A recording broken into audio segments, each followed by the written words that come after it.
We are in Omaha at one of the featured gardens for the 57th annual UNMC Munroe-Meyer Guild Garden Walk.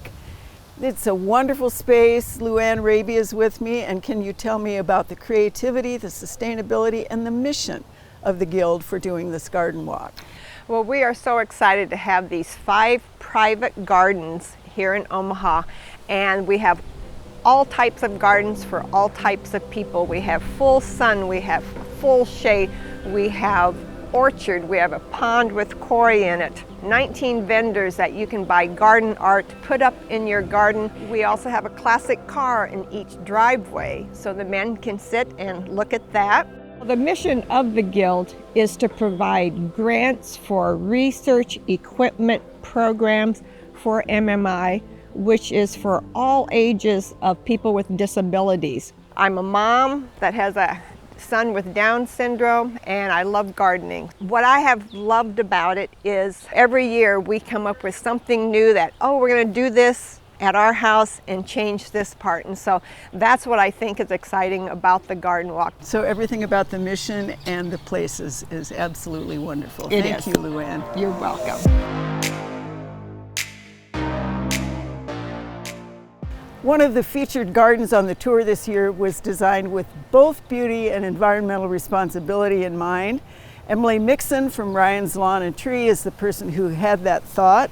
And Emily, what was your plan or your idea when you started designing this garden? Well, the homeowners came to me and they really emphasized how much they wanted to have a native rain garden. They're also big into vegetable gardens, so we incorporated that into the design as well. We really utilized the features that they had on site. They had 2 downspouts that drained and pooled, so we utilized that to create the natural rain garden here.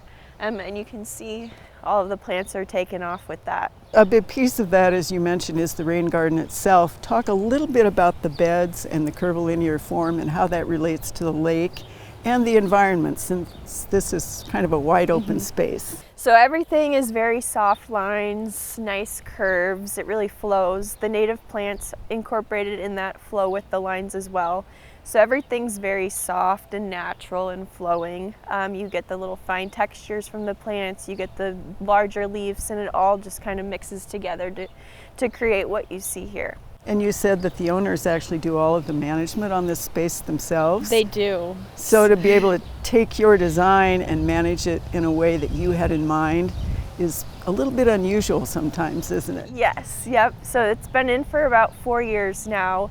And the design I gave them really served as kind of a base map, a framework for this design. And what you see is the garden evolving over 4 years. So they've had plants die and they've transplanted and they've divided and they've really flowed with what the garden's given them, and it's created a really beautiful space.